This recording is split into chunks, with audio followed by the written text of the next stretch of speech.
My name is Jonah Jonathan, and welcome once again to the Jazz Musician's Voice. Today I'm presenting an interview I did with tenor saxophonist Ned Goold. Actually, one of the first interviews he's done on camera, and really one of the unsung heroes of the tenor saxophone. Has his own harmonic system of playing, and has worked with big names such as the Harry Connick Jr. big band, and different Haitian groups, and all sorts of music. He plays regularly at Smalls and Fat Cat Jazz Club. We recently did an interview with his son, Charles Goold, the drummer. So I hope you guys enjoy this interview. Thanks for watching. Please check out the links in the description and subscribe and stay tuned. Thank you. Okay, so ladies and gentlemen, today I'm pleased to speak with the great tenor saxophonist Ned Goold, really serious, underrated musician in jazz, yet one of the top players in his craft. As many people know, I'm good friends with his son, Charles Goold, and you could see Ned in many of the videos that we have up on the YouTube channel. I met Ned when I first came to New York, Fat Cat Billiard Club, where you play the session weekly. So for people who aren't familiar, how did you initially get started in music, and where are you from? Well, I grew up in the suburbs, and my mother gave kind of made me and my brothers take some kind of music lessons in either piano or something else, and for some reason I opted to take recorder lessons, and I kind of showed a knack for it, I guess, and then when I got to middle school, it turned into the flute, and it was me and about 50 girls, So that was the beginning of my, minority status in music, and I decided to switch to the saxophone, in 6th grade, and then I was into it. I kind of knew very early on that's what I was going to do. It was just natural for me. Who would you say were some of your early influences in music or on the saxophone? How'd you get involved with jazz? I first got into, for some reason, it's not like I was, my family had any kind of jazz collection or anything like that. It was nothing. So it was old Glenn Miller records I was totally into in the beginning. It's the first thing I heard. And as far as jazz, real jazz, and my mother was the one who told me about Charlie Parker. I can't remember the first record. Oh, I got this record. It's this Impulse record that was a compilation. It's called The Saxophone, and it had 3 different records in it, going from early to super. It was on Impulse. So there's a lot of avant-garde shit on it. So I got it. That might be my first exposure to real quality material. I can still remember all the tunes that people played on it. It was one tune per guy, That's great. And how did you become more serious at the instrument, and when did you eventually move to New York? Well, after high school, I moved in. I'm from Pittsburgh, outside of Pittsburgh. I moved into the city area, and I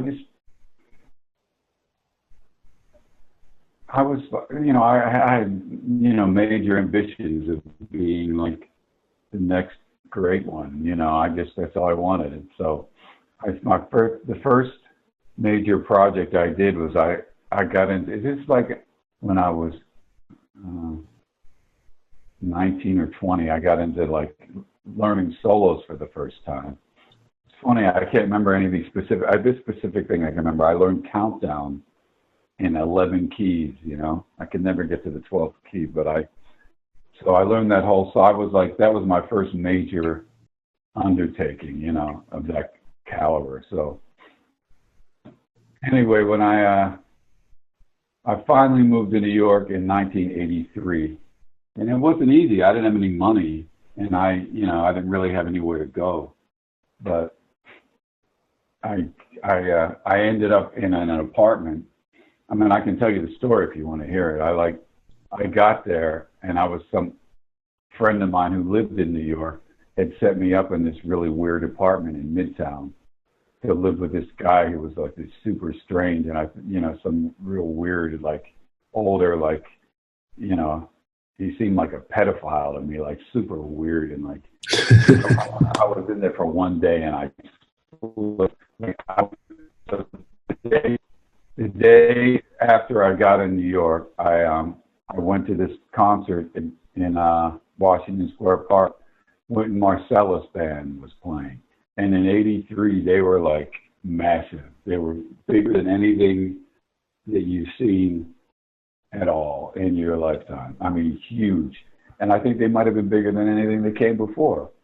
You know, they were just so huge. And I managed to see, Jeff Watts was a friend of mine in Pittsburgh. I knew him in Pittsburgh, and he was a drummer for the band. And it's not like we were great friends or anything, but I knew him just from playing around town. So I went and somehow managed to get someone from the backstage area. You know, they have security, all that shit. It was like really, they were really big, you know, kind of like Harry Connick was later, and but more so. And he said I could come out. I went out to his house. He had this apartment. This is like a long, convoluted story. But he had this apartment in Fort Greene, Brooklyn, that he had the lease on. He had lived there, but he'd done so well that he moved out and kept the lease, right? And had other guys living there, for, you know, guys mainly from Berkeley. That was another big thing in those days, Berkeley. And I ended up moving in there. There was another guy who lived there, and there was another white guy who lived there who kept getting mugged all the time, so he couldn't stand it anymore, and I took his place. And I moved in there and took over his role of getting mugged all the time. And I lived in there. Wow, that must have been interesting, you know, Brooklyn at that time, yeah, man, that must have been an experience. Completely different. I mean, if you can imagine '83, like right down the road on Bed-Stuy, Biggie Smalls was like a teenager, like mugging, like robbing people. Yeah. Right down, you know. Wow. And I remember hearing from the pianist, the great pianist Rini Rosnes. She said she was a roommate of yours at one point in time. That was later. That was when I got rescued by the great white North. I was living in this apartment. Oh man, it was like a revolving door, you know. And first of all, it was a railroad apartment, so which means it's just a long room. And here's the kitchen and the bathroom, and I'm staying in a bed in the living room, and everybody who lives back would have to walk through my room to go to the bathroom or to go out or whatever. So it was like zero privacy. You know, it was cheap, but it was like total drag. I mean, it was, you know, I had problems. Certain guys didn't want me there, you know, and like if you were asking for like famous roommates, the only one I've really had was Greg Osby lived there. I actually, like, I went back to Pittsburgh after about 8 months in New York because it was so hard and so rough because I was working day jobs and things like that and not getting no gigs or anything like that. I mean, I have some stories about that time as far as music, but anyway, Greg Osby had moved in there after I left, and then when I came back, because I knew that if I went back to Pittsburgh, if I got comfortable there, I would never go back to New York, and it would all be for naught. You know what I mean? So I forced myself to come back, and I moved into the same place Greg Osby wanted to move out because I guess he was doing better. He was playing with John Faddis at the time, so he got his own place, and he I don't know, he let me move in. I don't know how I knew. Oh, I knew him from before because I had gone and sat in with John Faddis. These are all the stuff I haven't thought about for a long time. So I guess I knew him. So he let me move back in, you know, without asking the other roommates or anything.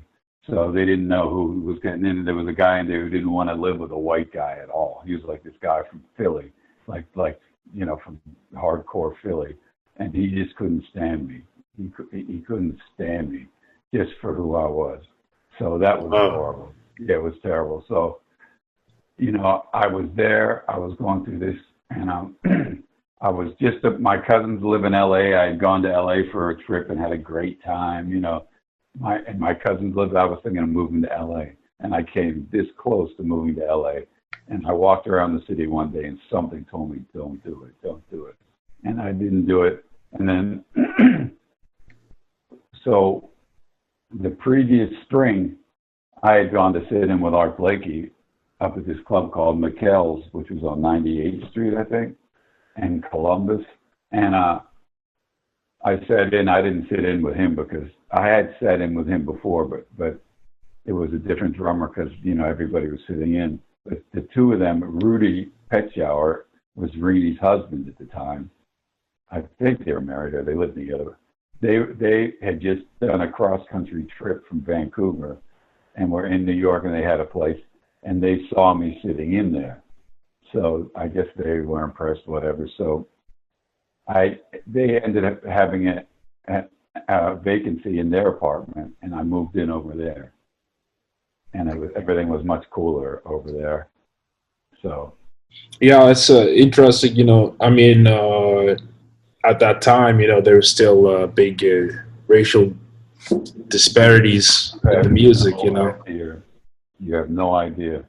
As like the resentments, or just like the combination of the resentments and the guilt. It's just like it was.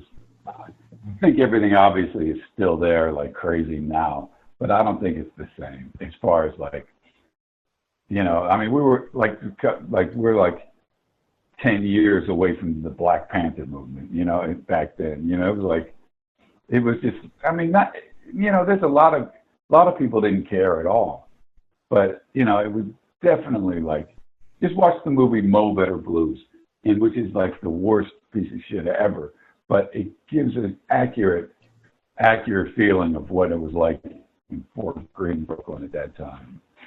Oh yeah, you know. I mean, it's just like you just feel so lame if you're white. You just feel like the saddest.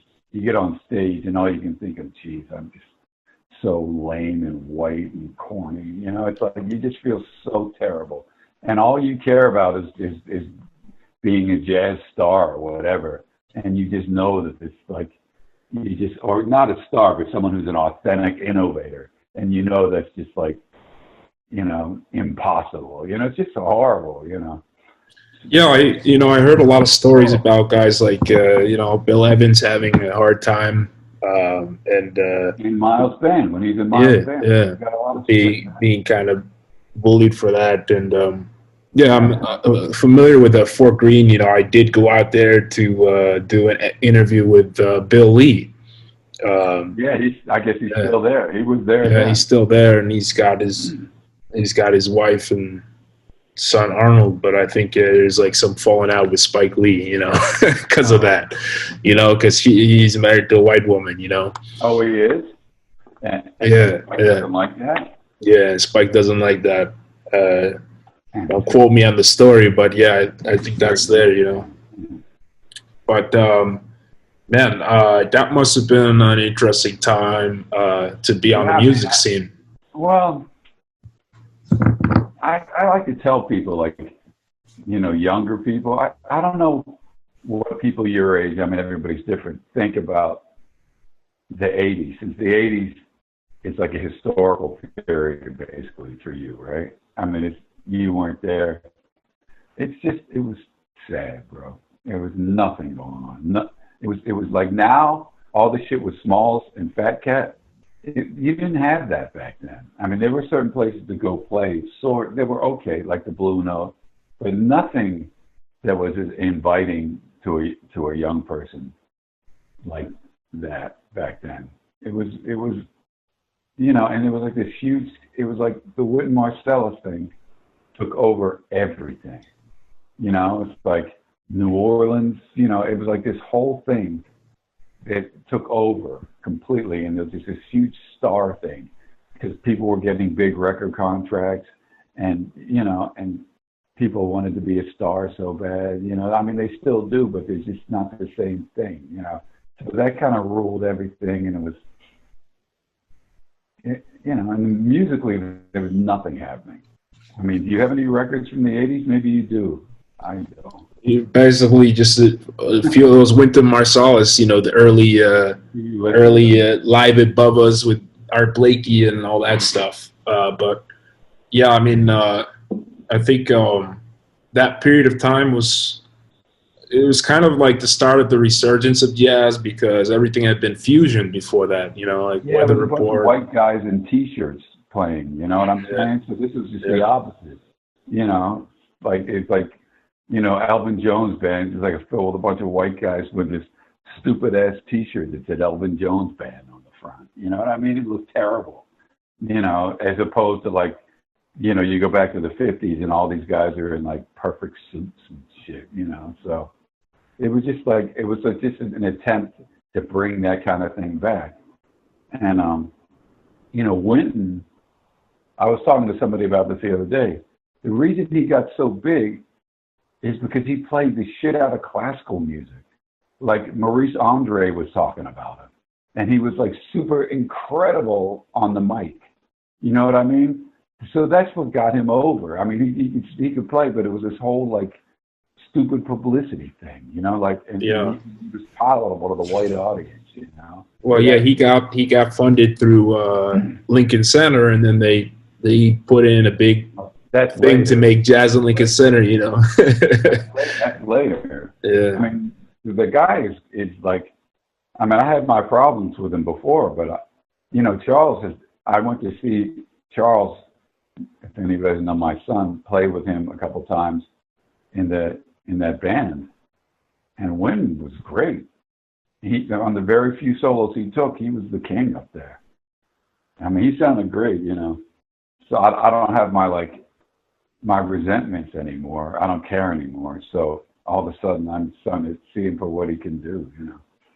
Because I was like totally resented all that shit back then. You know, me being like a scrub who was like working as a messenger in Times Square. And like living in the apartment of Jeff Watts, who's like flying first class around the world and staying in 4-star hotels and shit. Well, how do you, you know, you became like kind of a session saxophonist during the 80s. What does that mean? Well, I don't know. I didn't play any sessions. Like what music were you doing at that time? My own, myself, in my room, practicing like crazy.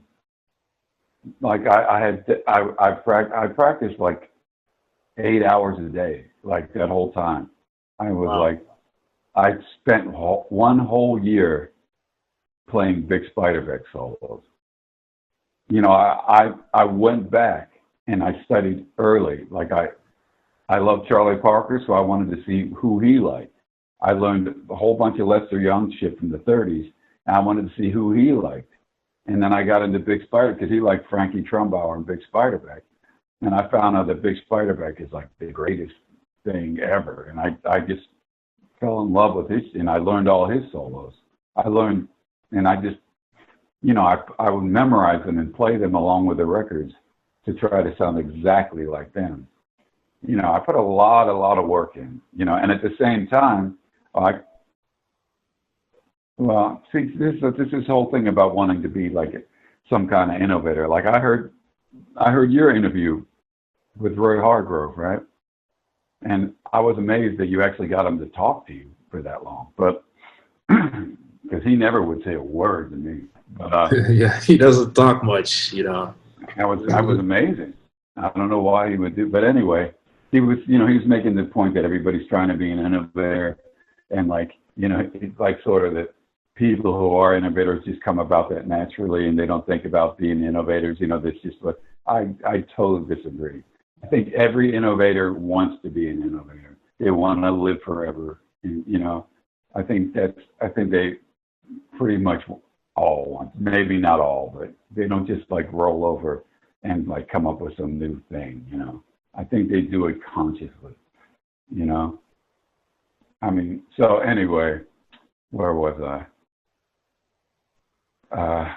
What was I talking? Oh, so I've always been really good at like these projects. So I also read about, I was into like classical music a lot. Like I love Bach, right? More than anything. So one summer, the first gig I had, steady gig, I played in the Catskills one summer, like at this super low rent Italian like summer resort thing up there, and Antonio's it was called. And I was there the whole summer, and we were like playing 6 nights a week in this stupid little theaterish kind of club room. And I played with me, a drummer, and this super cheesy like club date piano player who knew all, he was like older, he knew all the club date material from the 50s, which is interesting, So I was doing that, and I had read a book that is super inspiring, Van Gogh's Letters. You ever read this? It's like his letters to his brother, but just reading how serious this guy was, it's like it inspired me like crazy. So I just practiced all day, every day up there, and I at the same, so I had been into Bach, right? So the way they learned back in those days, they didn't have records, obviously, so they would take scores and copy them. They didn't do it by ear, they copied them, and that's how they learned. So that's why he went blind, supposedly, because when he was younger, at night he had to copy by candlelight, and that wasn't good for his eyes, I guess. Wow.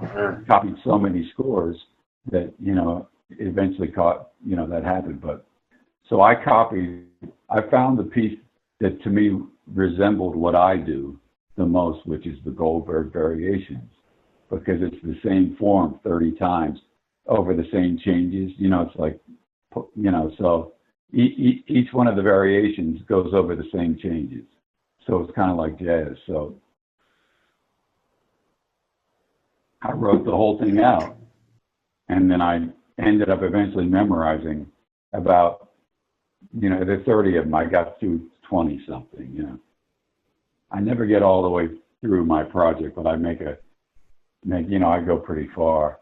So I memorized all because the keyboard has, it's like written in parts. So like, there's 2, 3, and 4 part pieces, and I memorized every single part. And then later when Finale came around, I was able to put it on Finale and turn one of the parts off and play with it, At that point, I wasn't able to do that, and I had written it by hand. So I was into that too. And the thing is, I found that if you put the work in, you get like results that are unforeseen. The results that just go in there and you can do it like so. In the 20 years later, I made a record that it's available on Bandcamp if anybody wants it. That is all counterpoint. That came from that, from what I learned from that period. We can get more into that later. So yeah, that's really cool. Anyway, I was in the Catskills and that summer, and I also in '83 had come up with I've always had an aversion to improvising with the major scale. It's never felt right to me ever. It just never felt right. And you know, on top of, you know, I was into Schoenberg and Bartok and shit too. So the latest thing at that point in harmony, as far as I knew, you know, I'm not an expert, was 12-tone harmony. To me, that's as far as it got. It's, you know, as far as I knew. There's a lot gone on since, I'm sure, but that's what I thought of as the latest thing, right? So I was just intrigued by that. So when I was still in Pittsburgh, I had come up with this. There's a lot here. So I also was heavily into like Jimi Hendrix and Muddy Waters and blues and stuff. That's always been where my heart really lies. You know, I love Bird and I love Monk the most, and Coltrane. I learned a lot of his things. You know, I love all those Miles records, especially late '60s records. You know, and but you know, put on like Lightning Hopkins or something, I'll take that anytime. Like, you know, Charlie Christian and T-Bone Walker were partners when they were kids, like in the 20s and the 30s. I'll take T-Bone Walker over Charlie Christian anytime. And T-Bone Walker played the same solo over and over again for 50 years, man. You know, but still, that's what I like. So anyway, I came up with this. So I had been like jamming with these rock guys, because the bebop guys that I knew in Pittsburgh were such elitist jerks that I just, you know, I was totally turned off by that. You know, they had this attitude like, you know, we play bebop, you know. So I started getting together with these straight up rock guys who just like to get high and play, you know, and we'd have a great time. And you know, so, but I was also learning bebop at that time. So if you know the like stuff like Hendrix would play the sharp 9 chord, Foxy Lady, boom, boom, B. So that's the chord. Like when they solo over that, they just play blues things. But for me, that's like the bebop chord. So I put the diminished scale over it, you know, which is like some flat fifth kind of thing. So I also learned Love Supreme, like the whole record, twice actually, except for the slow tune. So I was like totally, I mean, for a while I was praying at the Coltrane shrine for a while. You know, it's too heavy for me now. You know, I can't really. It's like so heavy, but so I learned all of what he was doing pretty much. I can identify what he's doing in all those solos. You know, because he's real shit he does is pretty simple, like laid out, you know. So I came up with a scale that combined it took the line from a Love Supreme and put it a flat fifth away, and I was intrigued with that scale because I like the dominant chord. I never liked minor. I still hate minor. I don't like minor at all. I don't like the Thriller's Gone. I don't like, you know, I mean, I like Coltrane, but, you know, that big fifth in the left hand, you know, minor is just too heavy for me. So, you know, so when I got to New York, I was still messing around with that scale, and I found a way to do it one way up and then do the exact same, because there's this Bartok piece called with celeste and percussion. It's a real famous piece, really great. And the first movement has these, because he's super into, like, you know, harmony from the 6th, 17th century. And, you know, like, he goes way back. So he has this thing that is like this one phrase over and over and over again, but going off the different keys and then doing it upside down, coming back. It's like unbelievable, right? So like ideas like that really appealed to me, like doing something upside down. And this is before I did any of the Bach stuff. So I did the same scale upside down, and it worked out, and it was a 12-tone row. And it was like, ooh, you know, it was like the choir sang behind my head. I still remember that exact moment. And from then on, that's all I've done my whole career is play that scale. My whole career since '83 has been different manipulations of that. And that summer, I was in the Catskills. I practiced the scale all summer, just messing around with it. And at the end of the summer, I came up with that tune of mine, my theme song, which is called Goold with three O's, and that's that scale. Wow. And at the same point, you know, you also got involved. How'd you get involved with the Haitian group, Tabou Combo? Back then, Haitian groups played every weekend. Haitian people like to put their $20 down and go to the dance. You know what I mean? They'll spend money to go hear live music. And, you know, and the most famous Haitian bands are right in New York. And also, Haitian bands, particular ones, used horn sections. So this was like the only steady gig for a horn player who wasn't, you know, who was, you know, garbage like me. So I got this gig with Tabou Combo. Another tenor player recommended it. I also played with Jack McDuff before that, and that same tenor player recommended me to him. So, but yeah, so, and that was an experience too. It didn't last very long, but it was interesting. So yeah, so that's how I started playing with Tabou, and that's how I met Charles and Albert's mother, and you know, so. Great, yeah. That was, you know, they were, I mean, I never got to solo or anything, you know, or got to play, and it was like 4 hours, and I would play for like 10 minutes out of the whole time. So I actually, like, I would just go to the gig, and when we weren't playing, I'd go around, find a spot, and read my books, you know. I read, like, through the whole story of civilization twice on that band. You know, I was like reading history. I like history, so, you know. But one thing I will say about them, if you go, like, you probably notice you play jazz gigs, and people always say, well, we just played in that key. We just played these things I call the unofficial jazz rules. You know, we just played in that tempo. Let's play in a different key. Let's play in a different tempo now, you know.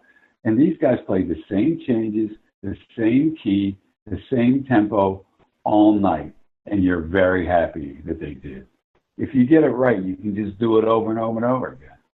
No, yeah. I mean, even in my band, I do the variety thing. So, but anyway, it was an interesting lesson. I've never played with a band that grew that hard in my life. They were horrible to play with, just awful business-wise, and just like unbelievable. I could tell you stories from that, but as far as once they got going, man. And they weren't like jazz. In their music, there's like 4 different guys playing percussion, and they all have their own part that they stick to the whole time, you know?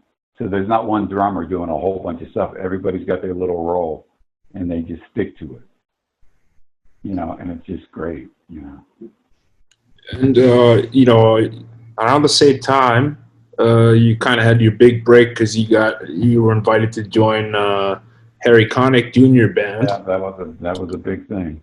And yeah, so talk a little bit about working with that, with him and with the big band. Ben Wolfe got me that gig. We were like musical partners in those days, and that's when I wrote a bunch of my tunes at that time. A bunch of these early tunes I have that I still play at that time, and he had become like buddies with Harry, and he got the gig with Harry duo, and then they added, and eventually got to a quartet. Then he decided he was getting real big, so he made the big band. And Ben, you know, this is an interesting story. Ben like told him about me, so he came down to this gig I was doing somewhere, and I heard me play, and he told Ben, "Man, he sucks, man. What are you talking about?" Right? So Ben was persistent. He back in those days, we had answering machines, and everybody wanted to be real creative with their message. You know, everybody, you make some kind of thing, you try to make some kind of funny message. On his message, he had me playing in the background because he knew Harry would be calling a lot. Finally, Harry called one day and said, "Wow, who is that guy? He's good." And he said, "That's him." I said, "Okay." So Harry told me later that he hired me as a favorite of Ben, and he thought the first day he was going to have to fire me. So we went down, the whole band. It was really kind of disorganized, and we went down, and he just had us like have a big jam session. And then he heard me, and then he liked me, so I got the gig.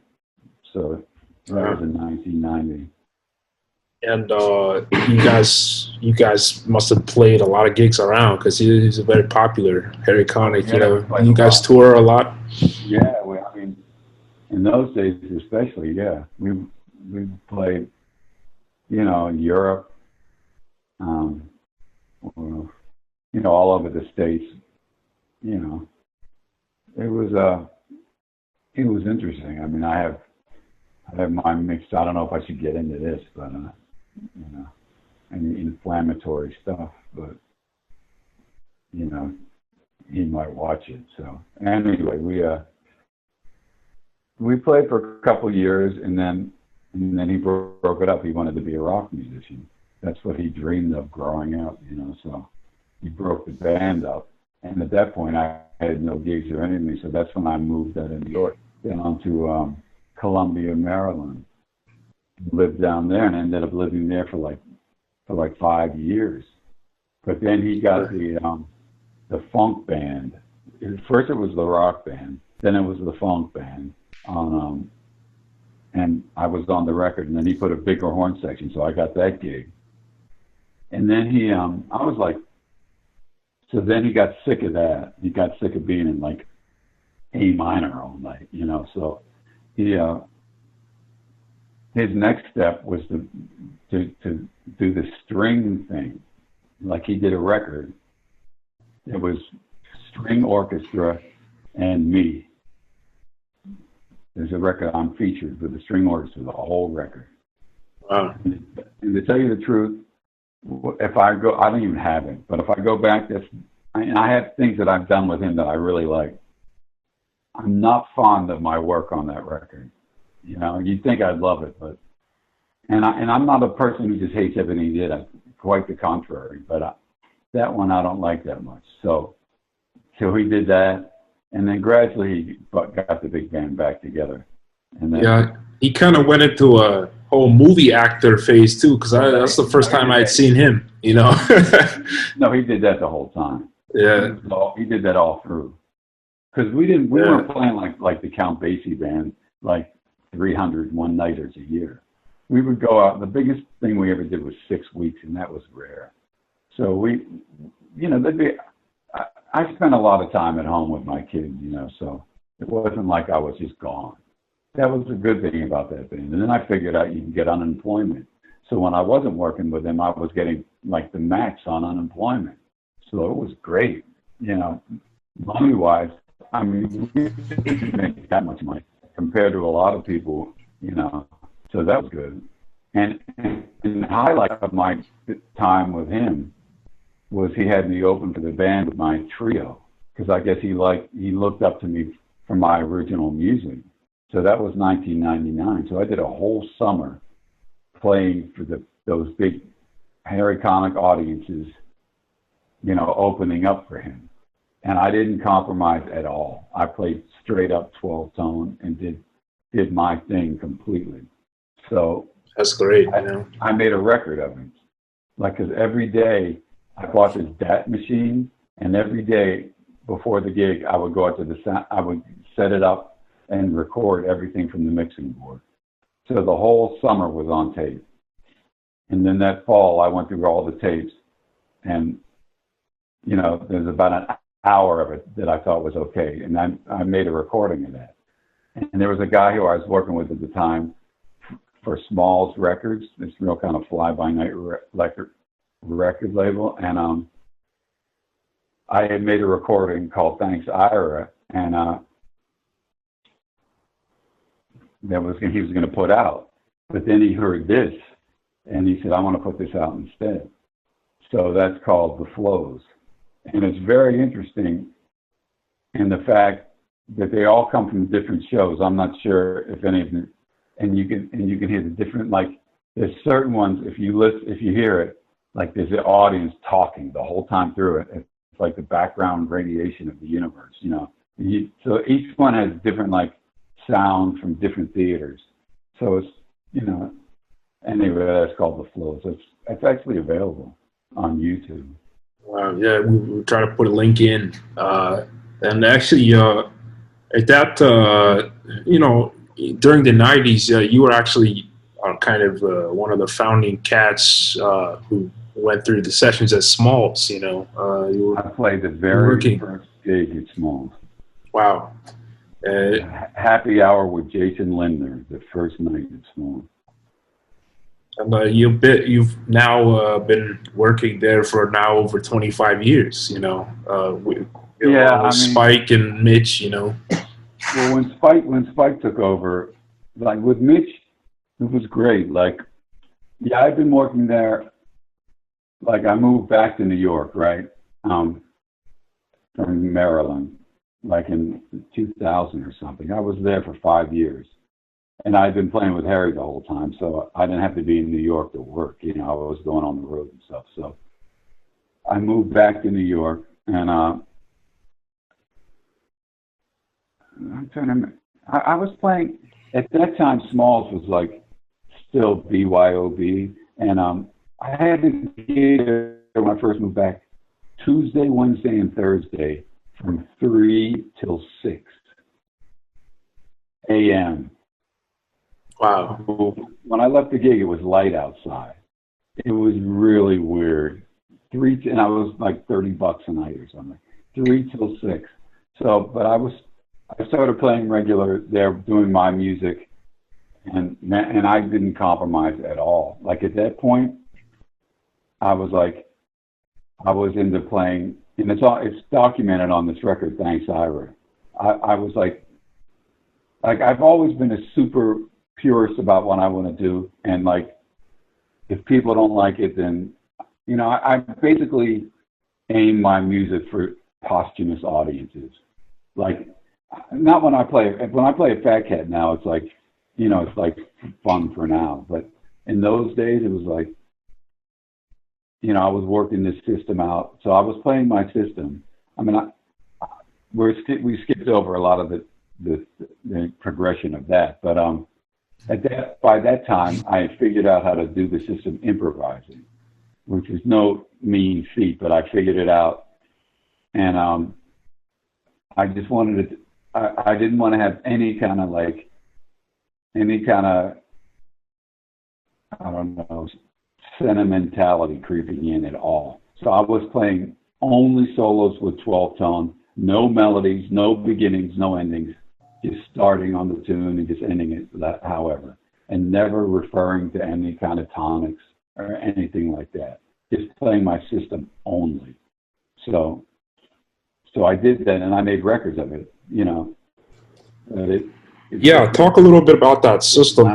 You have like a system of synthetic tonal structures. You know, I never thought of those words, but I've always wondered what to call it. That's pretty good.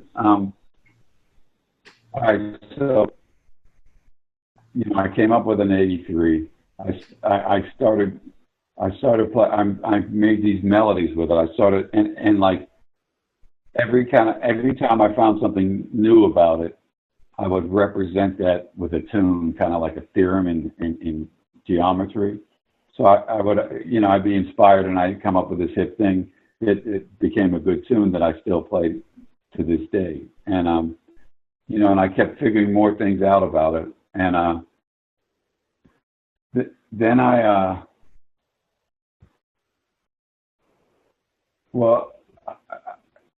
you know how I have a tune called Michael versus Mikan that I don't know if you've played it before, but you know the cycle of force, which is the thing everybody does.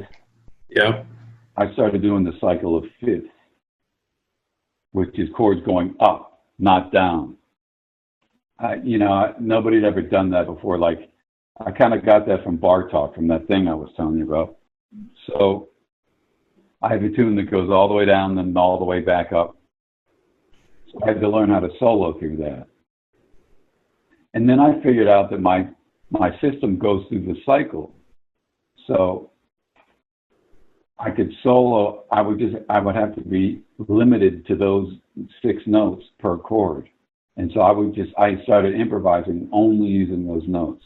So this is totally anti-lyricism, anti-prettiness, just like this complete you know, because my favorite, the closest thing to my system, my attitude about this stuff is Monk when he did T for Two. Have you heard that? I think so. Yeah, Monk. Well, you know the melody. He takes T for Two and crunches it over a cycle, and the cycle never breaks.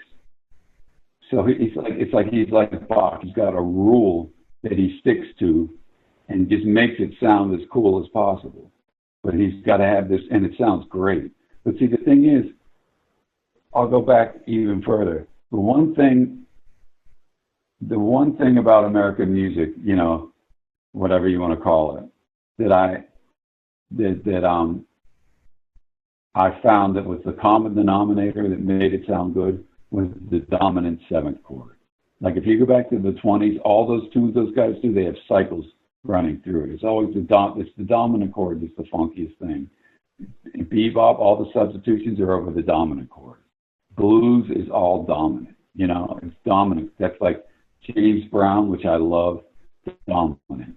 You know what I mean? It's all dominant chords, which means the one chord has a dominant seventh in it. You know, so all my tunes that I wrote are all dominant chords, pretty much at that time.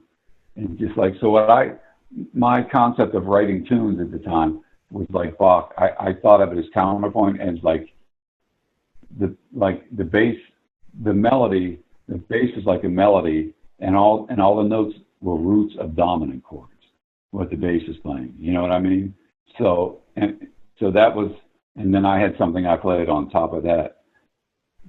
But that was my thing. Everything was dominant. So, and I'm sort of still do that. But so that was my idea. So what am I thinking of? So what was I saying before? How did I get? So we were talking about the system. Okay, so I was doing this cycle going up, and I figured out my system goes through the cycle. So if you go backwards, it goes up. You know, I found out. I'm writing a book about it, which will never be done, but it explains all this stuff and a lot more. But I'm not a writer, so it's pretty hard. But so I started soloing over the chords, you know, just using each scale per chord and going through the dominants. But in my system, all the diminished are equal. Like my system, the flat fifth is equal. Like it's like an octave. It's, you know, obviously it doesn't sound equal, but theoretically it's equal. So, but I also found that this is too much to all get into. So anyway, I figured out a way. Like I had to start playing. It's 12 notes, 12 tones, right? So to get those 12 notes, that means 3. You know, it's like a multiple of 3. So I would like.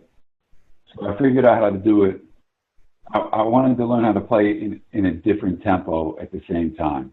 That you know, the tempo is like 1, 2, 3, 4. That's the regular tempo, and then the other tempo is like the quarter note triplet. But turn that into 4, and it comes around every 3 bars.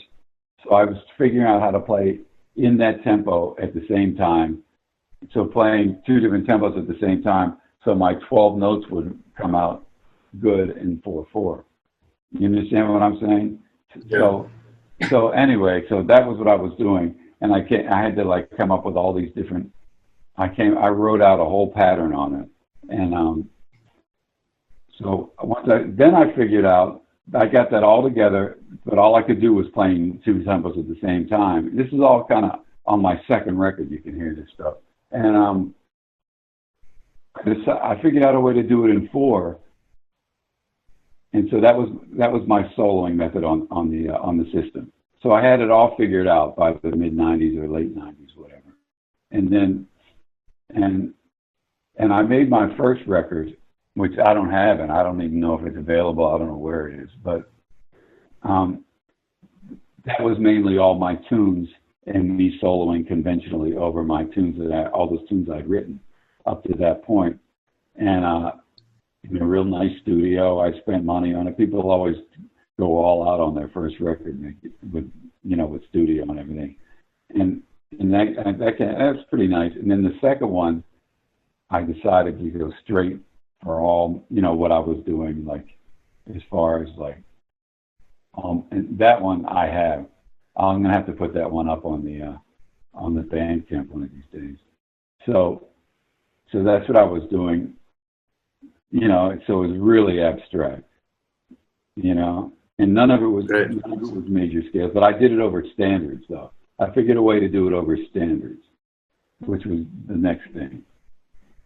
Yeah, and you know, I spoke briefly with Charles. I mean, you great mentor to your two kids, Charles and Albert, to get into music. You know, clear something up about that too, because it seems like you assumed that I was like had them in a room telling them what to do. The reason Charles was so good in my group, and I don't know, you know, he's just naturally a genius drummer. He's great. I give him all the credit, you know. But I never, ever on the bandstand told him one thing, period. Zero. I never told him, can you give me more? Can you do this? Can you just play this swing on the right cymbal? Just play simple. I never said any of that. He did what he felt was right. And if you listen to old tapes, which he sounds great, he has no technique, but he's just swinging and it's just beautiful. Now you come see us and he's all over the drums, playing like crazy, and he's great. And the latest record I just made that it's so nicely advertised, he's incredible on it. He gets more incredible every record I make with him. So, yeah, he's real fun to play with, you know. He's real swinging. Man. Look who hired him. Johnny O'Neill and Steve Nelson. I mean, who's better than that? Guys from from the real era, they love playing with him. So I'm glad they hired him because people say, oh, he's just your son, whatever. You know, I mean, to me that makes me not want to hire him because people are going to say that. But because I always had the worst problem finding a drummer that worked. And he's worked from day one. I had him playing with me when he was 14 at Smalls. You know? Yeah. That's another. I was about to go into that Smalls story, so I'll do that. So we played there when it was still BYOB. Charles wasn't playing me then. But then the place closed down, right? And then for a while, and then I found out Mitch was opening up again. He had gotten this Brazilian partner. They were remodeling it and opening up again. So I said, "Hey, Mitch, I wanted to see. I never gave Charles a lesson. I took him to Leroy Jones and all that, but I never gave him a lesson or anything.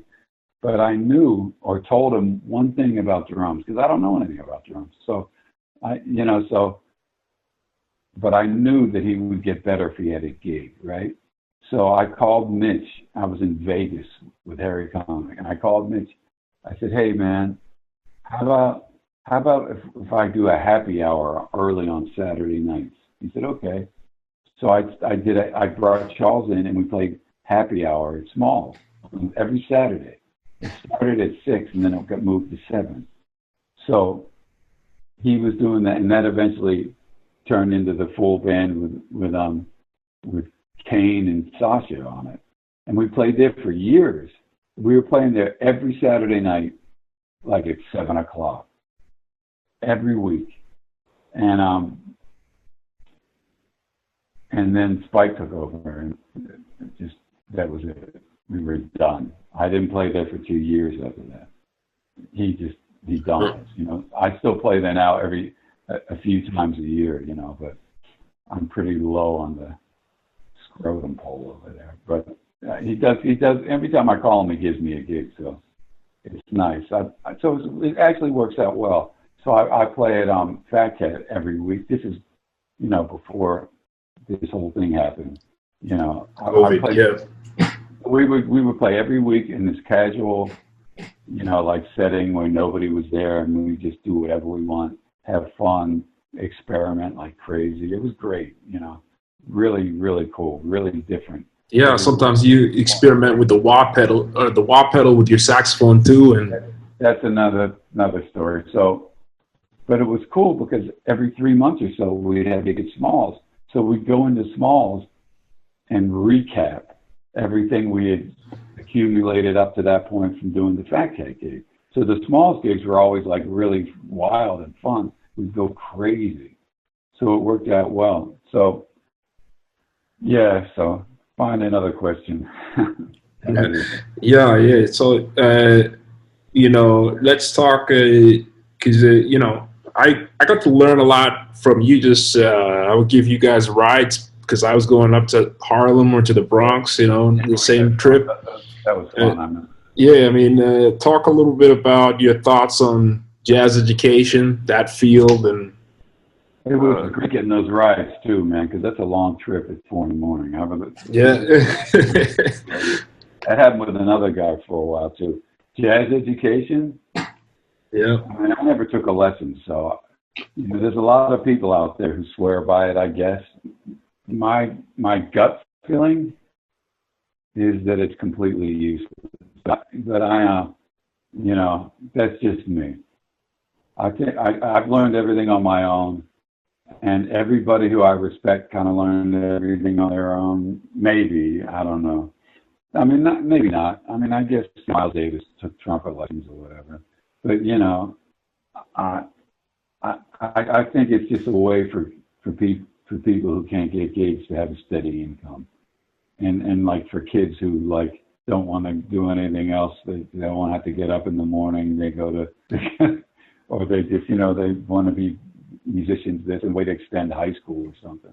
It's like a way to get to the city and have your parents pay for it.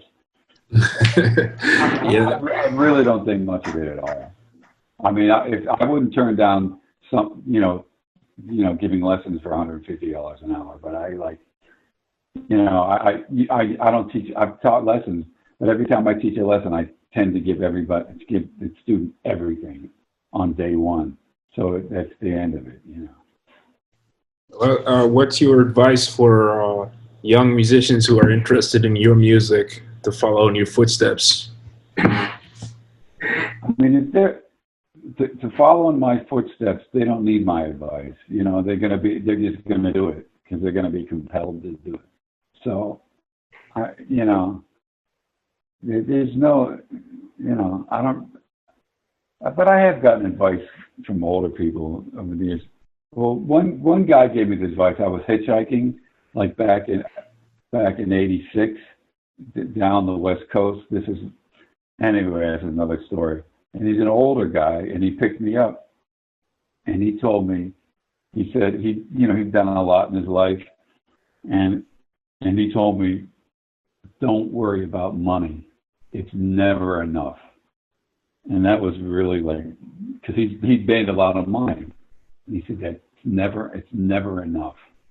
And you see that with people. You see people like I look at someone who I think is just a raging success as far as musically, doing tours and, you know, making their living, making good money. And they're complaining about not making more or not doing this and nothing. It's like, it's never enough for people. I'm broke as hell. You know, I have a day job, but I get it done, and I'm cool. You know what I'm saying? So just like that, the whole like climbing to the top thing, you know. But I mean, people are going to do that anyway.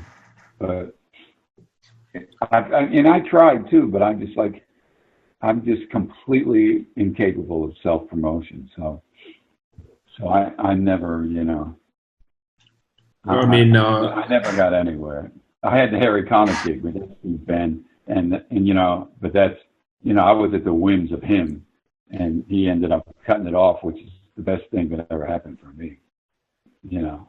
Yeah, you have your own system now that you're doing, but obviously you've probably been affected with the coronavirus. All the gigs are canceled right now. The only gigs I had were my Fat Cat gigs, and occasionally doing this gig up at you know, this Frank Sinatra thing, which is, you know, pretty torturous, but it was $130. But so, yeah, that was my grocery money. I mean, I live on a, you know, on the edge, you know, so that I needed that money, you know. So, and I rent rooms out of my apartment, so that totally fizzled too. But they, you know, I got the stimulus check, and I work at the Frick Museum, so I still have my paycheck from over there. I work over there, so I'm getting by. And now the Airbnb is starting to pick up again, so I'm all right. Great. It was fun being in the house, not having to go anywhere for those months. It was very interesting. It was very interesting. You have any other future projects you're working on right now at home? Like you said, you're working on a book, you know. Oh yeah, I have that. I have I'll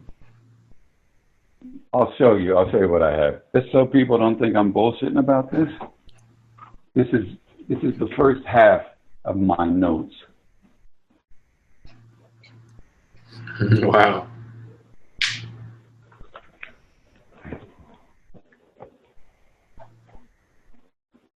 Of my notes for the book. So check it out. You want to hear about this? Sure. So I came up with this system in 1983 or whatever, and that was my big epiphany. That, you know, the big thunderclap of that time. So about, I don't know how many years ago, I was at work, and I worked in the mail room, and I was going to the post office, and it hit me that the blues itself, because I was thinking, I'm really into the blues, like country, you know, like Delta blues and all that. And the blues itself is a symmetrical up and down system, just like mine. And so I thought about it, and I came up, this book that I'm supposedly writing, that I can't get past the note stage on, is because it's so crazy. It's theory, blues harmonic theory. It's not an instructional book. It's purely like a theoretical book, like, you know, like those like Hindemith or Rameau, those classical books. It's like that, but for blues. And it's like, and no one's ever done that before. Like, I'll tell you the starting point of the book. There's this guy, his name is Kubik. He's this German guy who also is like plays Dixieland clarinet. I'm not sure, but he's a ethnomusicologist, and he specializes in blues music. So he spent 30 years in the field in Africa, looking for the origins of the blues. Right? This is like a field. There's a lot of people have done this in the last 100 years or whatever. I heard about Islam in the blues too, right? That's in there. Yeah. All right, so this guy, he went around Africa recording and doing field recordings for 30 years. You know, like, you know, whatever he could find that was still around. And he came up with this final thing that's so interesting. Like, first of all, you know that in the slave trade, the vast majority of Africans went to Brazil, and, you know, that's much closer geographically than North America did. You know how Brazil kind of juts out, you know, so way more went down there and to the Caribbean. North America is just a small trickle compared to that, you know. So you'll notice there's no blues in Brazil. There's no blues in the Caribbean. None. Right? There's none there. Yeah. So he figured out somehow, like the Africans who went down there, I think a lot of them, now don't quote me on this, came from West Africa, which is the drumming cultures of Africa, you know. But the ones who went to North America tended to come from the central Sudan, which is more inland. And this is that Islam thing you're talking about, much more connected, because Islam touches that a lot in history. And they went through the spot, the spot, westernmost spot of Africa, that little tip, there's this real infamous slave holding spot there that's like just horrible. Anyway, Yeah. they tended to come there, but they're not drum cultures, so their music, and he found this, he documented it. They would their music is kind of based on the overtone series, right? And the overtone series, if you hit a note and you get these things above called partials, the things that ring above the note. So it actually forms a dominant ninth chord, right? And some of the notes are a little off, but and these in these societies, the women would sing in one key, and then the men would sing the same thing a fifth below. And so if you combine the dominant ninth chord of the 1 and the 5, a 1 and the 4, because that's a fifth below, it fills out the blues. Those are the blues notes. So that's the beginning of my book. So that's, and then I figured out that it was symmetrical. So, and then I went from there, and that's what this book is about. But it turns out it goes right. My system is the conclusion of the whole thing. My system is that. So it turns out my system is blues anyway. So that's what's happening with that. So I'm trying to, it's crazy. Yeah, well, we look forward to seeing that. Yeah, I know books take a long time, Don't hold your breath. It's like really, it's not a story, and one thing doesn't follow the other all that well, so it's kind of hard to put it together. And you just did an album, kind of quarantine album with your group as well, right?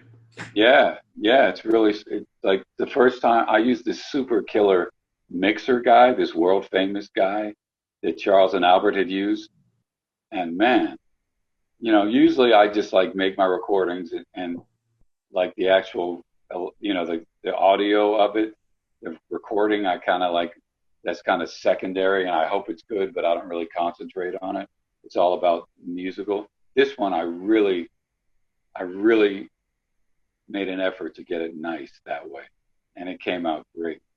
It's really good. Well, my last record is nice. If that's on, it's called 2016. That's on YouTube, man. That shit, it's really good. That's with my group, the same group, and this is just the next record. So, but I'm real proud of it. Yeah. Great. Well, Ned, thanks for doing the interview. People could check you out online, Ned Goold. Sorry to run on so much. I could go on for hours. But man, you woke me up. Oh, and one more thing. I play guitar now. I just started playing guitar a few years ago.